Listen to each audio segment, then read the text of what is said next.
అదే RTV app వార్తల్ని క్షణాల్లో చదివే అవకాశం ఉంటుంది. ఒక న్యూస్ పేపర్, ఒక టెలివిజన్ ఛానల్ మీ చేతుల్లో ఎప్పుడూ ఉంటాయి. కృష్ణమ్మ ఈ ఏడాది ఉగ్రరూపం దాల్చింది. దీంతో కృష్ణానది నది పరివాహక ప్రాంతంలో ఉన్న ప్రజలందరూ కూడా భయాందోళనలో బతుకుతూ ఉన్నారు. నిన్నటి నుంచి కూడా ఎడతెరపలేని వర్షాలు ఒకవైపు, మరోవైపు ప్రకాశం బ్యారేజీకి పెద్ద ఎత్తున వరద నీరు వచ్చి చేరుతుంది. పైన ఉన్నటువంటి ఎగురు ఉన్నటువంటి ప్రాజెక్టుల నుంచి మున్నేరువాగు, ఆ ప్రాజెక్టుల నుంచి మొత్తం అంతా కూడా నీరంతా కూడా వచ్చి ప్రకాశం బ్యారేజీకి చేరటం. ప్రకాశం బ్యారేజ్ ఎప్పుడూ లేనటువంటి విధంగా కూడా పరవళ్ళు తొక్కుతూ కూడా కింద ఉన్నటువంటి ప్రాంతాలన్నింటినీ కూడా ముంచేస్తూ ఉంది. ప్రస్తుతం మనం ఇబ్రహీంపట్నంలో ఉన్నాము. ఇబ్రహీంపట్నం సంబంధించి గాజులపేట అటువైపు రింగు, ఇబ్రహీంపట్నం రింగు దగ్గర నుంచి కూడా చుట్టుపక్కల ఉన్నటువంటి ప్రాంతాలు, ఫెర్రీ చుట్టుపక్కల ఉన్న ప్రాంతాలు, అన్ని ప్రాంతాల్లో కూడా మొత్తం జలమయం అయిపోయిన పరిస్థితి కూడా ఉంది. నిన్నటి నుంచి కూడా మొత్తం వీళ్ళంతా కూడా ఇదే వాటర్లో కూడా ఉండిపోయారు. చాలామంది ఇంకా లోపల ఇళ్లలో ఉండిపోయారు. వాళ్ళందరినీ కూడా నాటు పడవల సహాయంతో అందరినీ కూడా ఒక్కొక్కరిగా బయటికి తీసుకొస్తూ ఉన్నారు. మనం చూడొచ్చు, ఇది గాజులపేట సంబంధించిన ఏరియా. ఇక్కడ మొత్తం ఇళ్ళన్నీ కూడా దాదాపు కొన్ని ఇళ్ళు అయితే పూర్తిగా కూడా మునిగిపోయిన పరిస్థితి ఉంది. కొన్ని ఇళ్ళు సగం వరకు మునిగిపోయిన పరిస్థితి ఉంది. చాలామంది నిరాశ్రులై చాలామంది రోడ్డు మీద కూడా చిన్న చిన్న టెంట్లు వేసుకొని బిక్కుమంటూ గడుపుతున్న పరిస్థితి కనిపిస్తుంది. నిన్నటి నుంచి కూడా అధికారులు ఎవరూ కూడా మమ్మల్ని పట్టించుకోవట్లేదని చెప్పి వీళ్ళంతా కూడా ఆవేదన వ్యక్తం చేస్తూ ఉన్నారు. మనం ఇటు విజువల్స్లో చూడొచ్చు, నాటు పడవల ద్వారా ఒక్కొక్కరిని కూడా బయటికి తీసుకొస్తూ ఉన్నారు. చాలామంది చిన్నపిల్లలు లోపల ఉండిపోయారు, వృద్ధులు ఉండిపోయారు. వాళ్ళు నిన్నటి నుంచి కూడా కనీసం వాళ్ళకి మంచినీళ్ళు అందించే వాళ్ళు కూడా ఎవరు లేరని చెప్పి వాళ్ళందరూ కూడా ఆవేదన వ్యక్తం చేస్తూ ఉన్నారు. కనీసం చిన్నపిల్లలనైనా బయటికి తీసుకురావాలని చెప్పి కోరుతూ ఉన్నారు. నాటు పడవలో తీసుకొని వెళ్ళాలని అడుగుతుంటే ఒక్కొక్క మనిషికి 3,000 చొప్పున అడుగుతున్నారని చెప్పి వాళ్ళంతా కూడా ఆవేదన వ్యక్తం చేస్తున్న పరిస్థితి కనిపిస్తుంది. మనం చూడొచ్చు విజువల్స్లో వీళ్ళందరినీ కూడా నాటు పడవల నుంచి తీసుకొస్తూ ఉంటున్నారు. అంటే పడవలు కూడా సరిగ్గా అందుబాటులో లేవు. చాలామంది వేలాది మంది ప్రజలు లోపల ఉండిపోయారని చెప్తున్నారు. కొంతమంది మా కుటుంబ సభ్యులు మేము పనికి బయటకు వచ్చాం, మా కుటుంబ సభ్యులు లోపలే ఉండిపోయారు. నిన్నటి నుంచి కూడా వాళ్ళని కనీసం ఫోన్లు కూడా కలవట్లేదని చెప్పి అందరూ కూడా ఆవేదన వ్యక్తం చేస్తూ ఉన్నారు. మనం చూడొచ్చు విజువల్స్, వీళ్ళందరినీ కూడా అంటే కట్టుబట్టలతో నడి రోడ్డు మీదకి వచ్చేసినట్టు పరిస్థితి కనిపిస్తుంది. వీళ్ళంతా కూడా ఎక్కడికక్కడ నీళ్ళల్లో ఉండిపోయిన పరిస్థితి కనిపిస్తూ ఉంది. మనం విజువల్స్లో చూడొచ్చు, అంటే ఎక్కడికక్కడ మొత్తం అంతా నీళ్ళే ఉండటంతో వీళ్ళంతా కూడా పూర్తిగా నిరాశ్రయులయ్యారని చెప్పాలి. అంటే ఇంకా చాలామంది లోపల ఉండిపోయారు.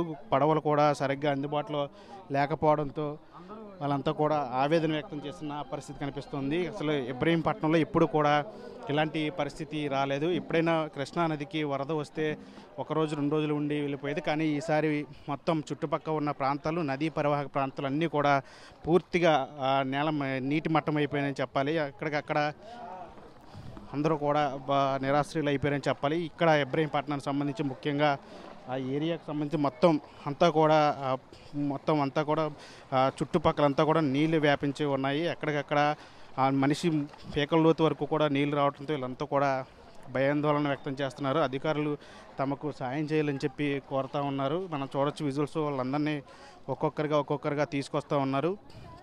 ఇంకా చాలామంది లోపల ఉండిపోయారు. వాళ్ళందరినీ కూడా తీసుకురావాలని చెప్పి వాళ్ళ కుటుంబ సభ్యులు కోరుతూ ఉన్నారు. మనం ఇటు పక్క విజువల్స్లో చూడొచ్చు. అంటే ఈ ఇల్లు ఒకసారి విజువల్స్ మీరు చూసే ప్రయత్నం చేయాలి. ఒక పట్టుపక్క ఉన్న రేకుల షెడ్డు మొత్తం పూర్తిగా మునిగిపోయింది. కనీసం ఆ ఇల్లు ఏంటి అనేది కూడా అర్థం కాని పరిస్థితుల్లో అక్కడ రేకుల షెడ్డు కనిపిస్తూ ఉంది. ఇటుపక్క ఈ చిన్న డాబా వరకు కూడా పూర్తిగా మునిగిపోయిన పరిస్థితి కనిపిస్తూ ఉంది. అందులో ఉన్న వాళ్ళు ఉన్నటువంటి ఇంట్లో ఉన్న వాళ్ళు అంతా కూడా బయటికి పరుగులు పెట్టాము. నిన్నటి నుంచి మాకు సడన్గా వరద నీరు అంతా వచ్చి పడిపోయింది, ఏం చేయాలో అర్థం కాలేదు, కట్టుబట్టలతో నడి రోడ్డు మీదకి వచ్చేసామని చెప్పి వాళ్ళంతా కూడా చెప్తున్నారు. కనీసం మాకు ముందస్తు సమాచారం కూడా ఇవ్వలేదు.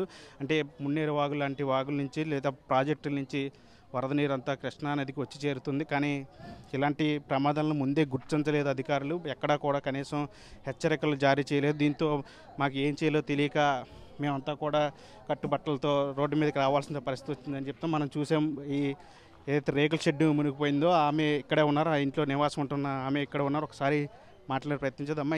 ఎప్పుడు వచ్చింది వరద, ఏమైంది? రాత్రి వచ్చింది. మేము చడాలను వచ్చేసింది. సామాను చదువుకోవడానికి ఎవరు, నేను ఒక్కదాన్నే చదువుకోవడానికి కూడా లేదు. రోడ్లకు వచ్చేసినాం. మొత్తం మునిపోయింది. ఒక ఒంటి మీద బట్టలు తప్ప ఏమీ లేవు. మొత్తం మంచాలు అన్నీ కంచాలు మొత్తం ఇంట్లో మీకు ముందు ఏమి అధికారులు ఏమీ చెప్పలేదు? చెప్పలేదు, ఎవరు చెప్పలేదు అధికారులు చెప్పలేదు. చెప్తే అసలు మేము ఏదో ఒకటి చేసుకునేవాళ్ళం. ఆ షడాలనే వచ్చేసింది. ఆ ఇల్లు ఉంటుందో ఉండదో కూడా తెలియట్లా, గోడలు పడిపోతాయి అని భయంగా ఉంది. అంత ఆగంగా ఉంది అసలు. ఎప్పుడైనా గతంలో ఎట్లాంటి వరదలు వచ్చాయి? ఎప్పుడైనా ఈ మధ్య కాలంలో ఎప్పుడైనా? ఈ మధ్య ఇప్పుడు రాలేదు, చంద్రబాబు నాయుడు గారు ఉన్నప్పుడు వచ్చినాయి. అప్పుడు వచ్చినాయి, అప్పుడు వచ్చినాయి. అప్పుడు బాగానే చూశారు, చంద్రబాబు నాయుడు గారు బాగానే చేశారు. ఇప్పుడు అధికారులు ఏమైనా మీ దగ్గరికి వచ్చి మాట్లాడడం కానీ, అంటే మొత్తం పూర్తిగా మునిగిపోయినాయి కదా, ఎలా లేదు, మాట్లాడలేదండి. ఇంతవరకు ఎవరు రాలేదు, ఎవరు రాలేదు. కాకపోతే టిఫిన్లు అయ్యి వచ్చి దాతలో పెడుతున్నారు. మీరు చెప్పండి, ఎప్పుడైనా ఇట్లాంటి వరదలు వచ్చాయా? అసలు ఇప్పుడు అధికారులు ఎట్లా స్పందిస్తున్నారు? ఏమైనా సాయం ఏమైనా చేస్తున్నారా? సాయం అనేది ఫుడ్ ఒకటి చేస్తున్నారన్న. ఫుడ్ కొంతమంది చేస్తున్నారు, కొంతమందికి అందుతున్నాయి, కొంతమందికి అందట్లేదు. మా ఇల్లు అయితే పూర్తిగా మునిగిపోయినాయి. బాగా ఇల్లు కూలిపోయి బాగా డబ్బు కానీ ఏదైనా సరే ఇంట్లోనే ఉండిపోయినాయి. వస్తువులు కానీ బాగా నష్టమైంది. దానివల్ల ఇదవుతున్నాం బాగా. ఈ ముందు అనేది మెసేజ్ అనేది ఇప్పుడు మనకి ఇంతకుముందు చెప్పేవారు, ఇలా వస్తుంది, వరదలు వస్తున్నాయి, ఇల్లు ఖాళీ చేయండి అని చెప్పి సాటింపేసేనా చెప్పేవారు. ఇప్పుడు అది కూడా లేదు, అలా ఇదైపోయింది. గాజులపేట సంబంధించి ఇంకా ఎంతమంది లోపల ఉంటారు? దాదాపుగా ఒక 700 ఇల్లు ఉంటాయన్న. దాదాపుగా 700 ఇల్లు ఉంటాయి. వాళ్ళందరికీ బయట రోడ్ల మీద కొంతమంది అయితే ఇంకా ఇల్లులు పడిపోయినాయి. ఇక్కడ ఒక ఇల్లు పడిపోయింది. అదే ఇది చూస్తున్నాం కదా, మొత్తం ఇబ్రహీంపట్నానికి సంబంధించి మొత్తం చుట్టుపక్కల కాలనీలు కానీ మొత్తం చుట్టుపక్కల ఉన్న ఏరియాలన్నీ కూడా పూర్తిగా జలమయమైపోయి ఇంకా చాలామంది వేలాది మంది లోపల ఉండిపోయారని చెప్తున్నారు. వాళ్ళందరినీ బయటికి తీసుకురాలి. నాటు పడవలు గురించి అడుగుతూ ఉంటే అది ఒక్కో మనిషికి 3,000 4,000 డిమాండ్ చేస్తున్నారు. అది కూడా కనీసం వాళ్ళు ముందుకు రావట్లేదని చెప్పి వీళ్ళందరూ కూడా ఆవేదన వ్యక్తం చేస్తున్నారు. అధికారులు ఇప్పటికైనా స్పందించి తమకు తగిన న్యాయం చేయాలని చెప్పి వీళ్ళందరూ కూడా డిమాండ్ చేస్తున్నారు. లేదంటే తమ వాళ్ళందరూ కూడా లోపలే ఉండిపోతారని చెప్పి వాళ్ళందరూ కూడా ఆవేదన వ్యక్తం చేస్తున్నారు. పరిస్థితి కనిపిస్తుంది. ఇది ఇక్కడ ఇబ్రహీంపట్నంలో ప్రస్తుత పరిస్థితి. ప్రకాశం బ్యారేజ్కి వచ్చినటువంటి వరద నీరు అటు విజయవాడ ప్రాంతం మొత్తం కూడా ముంచెత్తుతోంది. నిన్నటి నుంచి కూడా ప్రకాశం బ్యారేజ్కి పెద్ద ఎత్తున వరద నీరు వచ్చి చేరడంతో అటు పరివాహక ప్రాంతాలు దిగువనటువంటి పరివాహక ప్రాంతాలన్నీ కూడా జలమయమయ్యాయి. ప్రస్తుతం మనం ఇబ్రహీంపట్నం ఫెర్రీ ఘాట్ రోడ్డు వద్ద ఉన్నాము. ఈ ప్రస్తుతం మనం విజువల్స్లో చూడొచ్చు. అంటే మోకాళ్ళు పేకల్లోతు వరకు కూడా నీరంతా కూడా వచ్చి చేరిపోయింది. ఈ రోడ్డు అంతా కూడా ఫెర్రీ ఘాట్ వరకు కూడా మొత్తం ఈ కృష్ణానది వాటర్ అంతా కూడా ఈ పరివాహక ప్రాంతాల ప్రజలను ముంచేసిందని చెప్పాలి. అంటే నిన్నటి నుంచి కూడా వీళ్ళంతా కూడా ఈ నీటిలోనే ఉండిపోయారు. నిన్నటి నుంచి కూడా చాలామంది ఆ ఫెర్రీ ఘాట్ వరకు కూడా అంటే ఇబ్రహీంపట్నంకి సంబంధించి చుట్టుపక్కల ఉన్న ప్రాంతాలన్నీ కాలనీలన్నీ కూడా పూర్తిగా కూడా జలమయమైపోయాయి. నిన్నటి నుంచి కూడా వీళ్ళంతా కూడా బిక్కుబిక్కుమంటూ ఇరుక్కుపోయి లోపల ఏదైతే వరద నీటిలో ఇరుక్కుపోయి చాలామంది ఇబ్బంది పడుతున్నారు. చూడొచ్చు మన విజువల్స్. వీళ్ళందరినీ కూడా పడవల ద్వారాగా కూడా ఒక్కొక్కరిని కూడా బయటికి తీసుకొచ్చే ప్రయత్నం చేస్తున్నారు. నిన్నటి నుంచి కూడా అటు అధికారులు ఎన్డీఎఫ్ బృందాలు అందరూ కూడా వచ్చి ఇక్కడ వీళ్ళందరూ కూడా సహాయ చర్యలు చేపడుతున్నారు. అటుపక్క బుడమేరకు సంబంధించి కట్టలు తెగిపోవడంతో అటు రాజరాజేశ్వరపేట, ప్రకాష్ నగర్, అదేవిధంగా సింగినగర్, పాతరాజేశ్వరపేట ఇవన్నీ కూడా మొత్తం అన్నీ కూడా మునిగిపోయిన పరిస్థితి. అక్కడ అన్నీ కూడా అపార్ట్మెంట్ల వరకు కూడా నీళ్ళు వచ్చిన పరిస్థితి. ఇటువైపు కృష్ణానదికి సంబంధించినటువంటి వాటర్ అంతా కూడా పరివాహక ప్రాంతాలకు రావడంతో ఇక్కడ ఇబ్రహీంపట్నం అదేవిధంగా చుట్టుపక్కల ప్రాంతాలు అదేవిధంగా 1 టౌన్ ఇదంతా కూడా మునిగిపోయిన పరిస్థితి కనిపిస్తోంది. ఎప్పుడూ లేనటువంటి వరదలు ఇక్కడ విజయవాడ ప్రజల్ని ముంచెత్తుతున్నాయని చెప్పాలి. ప్రస్తుతం మనం విజువల్స్ చూడొచ్చు. అక్కడ బైక్స్ అవన్నీ కూడా ఇక్కడ వదిలేసిన పరిస్థితి కనిపిస్తోంది. అంటే టీవీలు అదేవిధంగా ఫ్రిడ్జ్లు అన్నీ కూడా కొట్టుకొచ్చేసినాయి. బైకులన్నీ కూడా మునిగిపోయిన పరిస్థితి కనిపిస్తూ ఉంది. అంటే ఎంత దారుణమైన పరిస్థితి ఉందో ఒకసారి మనం విజువల్స్ చూడొచ్చు. అంటే ఈ రోజుల్లో ఈ రోడ్డుకు సంబంధించి మొత్తం పీకల్లోతు వరకు కూడా ఎవరైనా బయటికి వెళ్తే మునిగిపోయేంత పరిస్థితులు ఇక్కడ ఉన్నాయని చెప్పాలి. ఎక్కడ మ్యాన్హోల్లు ఉన్నాయి, ఎక్కడ డ్రైనేజీలు ఉన్నాయి ఏంటి కూడా ఎక్కడ కూడా తెలియని పరిస్థితి. ఎప్పుడు కూడా దశాబ్దాల కాలం నుంచి కూడా ఎప్పుడు కూడా ఇట్లాంటి పరిస్థితి లేదని చెప్పి ఇక్కడ వీళ్ళంతా స్థానికులంతా కూడా చెప్తా ఉన్నారు. నిన్నటి నుంచి కూడా వరద నీటిలో ఉండిపోయినా కనీసం ఎవరు మమ్మల్ని పట్టించుకోవట్లేదు అని చెప్పి వాళ్ళందరూ కూడా ఆవేదన వ్యక్తం చేస్తున్న పరిస్థితి కనిపిస్తుంది. వాళ్ళంతా కూడా ఎవరైతే లోపల ఇరుక్కుపోయినటువంటి ప్రజలను వాళ్ళందరినీ కూడా ఒక్కొక్కరుగా కూడా పడవల సాయంతో నాటు పడవల సాయంతో తీసుకొస్తూ ఉన్నారు. మన విజువల్స్లో చూడొచ్చు, నాటు పడవలు కూడా ఇక్కడ ఏర్పాటు చేశారు.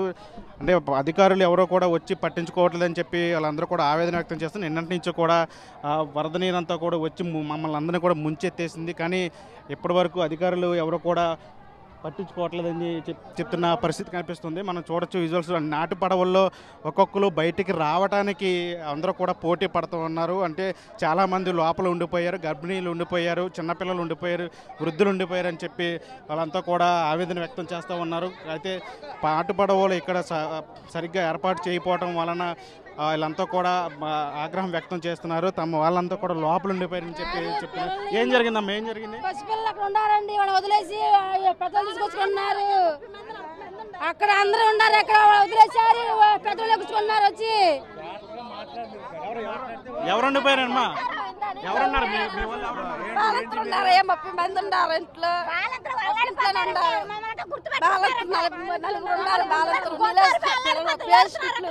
అందరూ వ్యాపారం ఇట్లా ఉండాలి. పొద్దున మించి పెద్దలు ఆడుతున్నారు.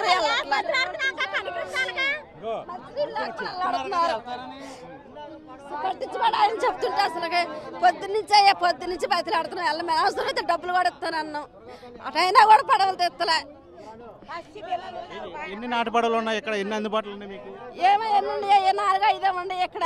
అక్కడ ఒకటి ఉంది, ఊరినే ఉంది. అక్కడ ఒకటే చూడయ్యా, అక్కడ ఉంది చూడు, ఒకటే అక్కడ 2 ఉన్నాయి ఊరినే. డబ్బులు ఇస్తారన్నా కూడా వెళ్ళట్లే వాళ్ళు. అధికారులు ఎవరు రాలేదా? మీ అధికారులు ఏమంటారు? కొంచెం పిల్లలు మంచినీళ్ళకి అల్లాడిపోతున్నారు. కొంచెం వెళ్ళండి అంటే కాసేపు ఆగండి అమ్మ అంటున్నారు. పైకి వెళ్ళాలి, పైన ఉండే వాళ్ళు ఎత్తురావాలని అంటున్నారు. వాళ్ళు ఏమైనా మంచినీళ్ళకి అల్లాడిపోతున్నారు. ఫోన్ చేసి మంచినీళ్ళు కూడా లేవంటున్నారు. పైన నుంచున్నారు, ఏడుతున్నారు పిల్లలు. ఎందడు పొద్దున మించి అడుగుతూనే ఉంటాం. 40 మంది దాకా ఉంటారు అక్కడే. పైన అందరూ అక్కడే ఉండిపోయారు. చిన్నపిల్లలు లేకపోతే పెద్దోళ్ళు అయితే కంగారు పడవు. పసిపిల్లలు ఉన్నారు, బాలంతలు పెద్ద ఆపరేషన్ చేయించుకునే వాళ్ళు ఉన్నారు. అందుకే బతులాడుతుంది. ఎవరే కానీ సహాయం చేసే వాళ్ళు ఎవరు కానీ లేరు. పోలీస్ సిబ్బంది కానీ ఏమిటా కానీ చేయలేదు. ఏంటి చేస్తున్నారు ఇదంతా? ఇప్పుడు ప్రజల నుంచినే కదా, ప్రజల సహాయం పడాలనే కదా చేస్తాండేది. పోలీస్ సిబ్బంది కానీ రాకపోతే ఎలాగ అనుకుంటున్నారు? పోలీసులు వచ్చి రోడ్లో ఉంటే ఉనక ఏం చేస్తారు అనుకుంటున్నారు? ఎంతమంది ఉంటారు మొత్తం లోపల? లోపల చాలా మంది ఉన్నారు. ఒక ఫ్యామిలీలో వచ్చేసి 10-15 మంది కానీ ఉన్నారు. 10,000 మంది 20,000 మంది కానీ నిలిచిపోయినారు. చాలా మంది ఇరకపోయినారు. వాళ్ళకి ఏదైనా సహాయం చేయాలి కానీ పోలీసులు వచ్చి ఆడ నిలబడితే ఏమవుతుంది? ఊటే ఆడ వచ్చి నిలబడితే అవుతుందా? ఏదన్నా కానీ ఒక రెస్పాన్సిబిలిటీ ఉండాలా. ఏ ప్రజలైనా కానీ రెస్పాన్సిబుల్ లేకుండా చేస్తున్నారా? వీళ్ళు చూస్తే బోట్లలో చూస్తే 3,000-4,000 అడుగుతారు. రిస్క్ బోట్లని ఎవరు పెట్టింది? అధికారులు పెట్టించినా? అధికారులు ఎవరు పెట్టలేదు బోట్లు. ఎవరు అందుకు వాళ్ళు ఎవరు ఫ్యామిలీ వాళ్ళు పిలుచుకొచ్చుకుంటున్నారు. అధికారులు ఎవరు పిలుచుకురాలేదు. ఇది చూస్తున్నాం కదా, ఇక్కడ ఇబ్రహీంపట్నం వద్ద ఇది దుస్థితి. నిన్నటి నుంచి కూడా వరద నీటిలో అంతా కూడా ఇరుక్కుపోయారు. చాలామంది లోపల ఉండిపోయారు, ఇళ్లలో బిక్కుబిక్కుమంటూ కూడా ఉండిపోయారు. అంటే దాదాపు 1000 మంది లోపల ఉన్నట్టు కూడా వీళ్ళు చెప్తున్నారు. కానీ ఇప్పటి వరకు అధికారులు ఎవరో కూడా వచ్చి పట్టించుకోని పాపన పోలేదు. పోలీసులు కూడా వచ్చి పిల్లలు ఉన్నారండి. 2వ స్టేర్లో నీళ్ళు రావని ఉన్నాము. పిల్లలందరూ అక్కడే ఉండిపోయారు. మా పిల్లలు పెద్దోళ్ళు ముసలమ్మ వాళ్ళు ఉన్నారు. 30-40 మంది దాకా ఉన్నారు. అటేపు మా పిల్లల్ని కాపాడండి. ఇది వీళ్ళంతా చెప్తున్నారు. లోపల చిన్నపిల్లలు ఉండిపోయారు చాలామంది. వాళ్ళందరినీ కూడా బయటికి తీసిరండి అని చెప్పి వీళ్ళందరూ కూడా ఆవేదన వ్యక్తం చేస్తారు. మనం చూడొచ్చు విజువల్స్. ఒక బోట్ల కోసం వీళ్ళంతా కూడా పోటీ పడుతున్న పరిస్థితి కనిపిస్తూ ఉంది. అంటే ఏమంటే ఏడుతున్నారు? డబ్బులు అడుగుతున్నారు. ఇచ్చినా కానీ రానంటున్నారండి. పిల్లలు అన్యాయం అయిపోతున్నారు. అట్టైనా రావట్లేదు వాళ్ళు. మా బాధలో పిల్లలు ఉన్నారండి, పాలు తాగే పిల్లలు. కడుపుతో ఉన్న అమ్మాయి కూడా ఉంది. వాళ్ళకి రాత్రి నుంచి మేము అక్కడే మురిగిపోతున్నాం. ఇది వీళ్ళంతా ఒకటే చెప్తున్నారు. లోపలంతా కూడా చాలామంది చిన్నపిల్లలు ఉండిపోయారు, బాలింతలు కూడా ఉన్నారు. అమ్మాయి ఎవరన్నా మీ వాళ్ళు ఎవరన్నా ఉన్నారు? ఉన్నారండి, చాలా మంది అక్కడే ఉన్నారు. 40 మంది దాకా పిల్లలు, వాళ్ళందరికీ టైఫాయిడ్ జ్వరాలు. మరి పిల్లలు ఉన్నారు, నా పిల్లలు కూడా, మా అత్తయ్య మా మావి కూడా అక్కడే ఉన్నారు. మేము పని ఉండి అన్ని డెకరేషన్ పని ఉందని మేము ఇటు వచ్చేసాం. జ్వరాలు అన్ని నీళ్ళు తాగడానికి కూడా కిందే ఉన్నాయి. వాళ్ళకి అన్ని నీళ్ళు మునిగిపోయినాయని పైనే ఉన్నారు. పైగా వెళ్తాకి కిందకు వస్తా కూడా లేదు. వాళ్ళు ఫోన్ మీద ఫోన్ చేసినాక సిగ్నల్ లేవు. వాళ్ళకి పంపించండి అని అన్నారు. ఏమన్నారు బోట్లో ఏమన్నారు? అంతేకంటే మేము ఇటు వెళ్ళాలి, మీరు ఇటు వెళ్ళాలని మా వాళ్ళు మగపిల్ల ఆయన ఎక్కితే దిగేసాను అన్నారు. రాము మేము ఇటు వెళ్ళాలి, మేము ఇటు వెళ్ళాలి అంటున్నారు. పసిపిల్లల ముందు తీసుకొచ్చి అప్పు చెబితే తర్వాత తనకి పెద్దవాళ్ళు తీసుకురావచ్చు అని చెప్పి అన్నాం మేము. ఇది వీళ్ళంతా చూస్తున్నాం కదా, ఎంత దయనీయ స్థితిలో ఇబ్రహీంపట్నం ప్రజలు ఉన్నారో చూస్తున్నాం కదా. అంటే నిన్నటి నుంచి కూడా ఈ వరద నీటిలోనే ఉండిపోయారు వీళ్ళంతా కూడా. చాలామంది చిన్నపిల్లలు లోపల ఉండిపోయారని చెప్తున్నారు. ఒక పక్క అధికారులు ఎవరు కూడా బోట్లను కూడా కనీసం ఇక్కడ ఏర్పాటు చేయలేదు. కనీసం ఎన్డీఆర్ఎఫ్ బృందాలు కూడా రాలేదు. ఎక్కడ కూడా సహాయ చర్యలు కూడా చేయలేదు. కనీసం వాళ్ళకి మంచినీళ్ళు అందించే వాళ్ళు కూడా ఎవరు లేరని చెప్పి వీళ్ళు ఆవేదన వ్యక్తం చేస్తున్నారు. లోపల చిన్నపిల్లలు చాలామంది ఉన్నారు. వాళ్ళంతా కూడా నిన్నటి నుంచి అలమటిస్తూ ఉన్నారు. కనీసం వాళ్ళనైనా చిన్నపిల్లలనైనా ముందు బయటికి తీసుకురావాలని చెప్పి వీళ్ళందరూ కూడా ఇక్కడ డిమాండ్ చేస్తున్న పరిస్థితి కనిపిస్తుంది. ఇది ఇక్కడ ఇబ్రహీంపట్నం వద్ద పరిస్థితి. చంటితో మన టీవీ విజయవాడ నుంచి. మరిన్ని వీడియోస్ కోసం ఛానల్ ని సబ్స్క్రైబ్ చేయండి. లేటెస్ట్ అప్డేట్స్ కోసం వాట్సాప్ ఛానల్ ని ఫాలో చేయండి. అండ్ లింక్ డిస్క్రిప్షన్ లో ఉంది.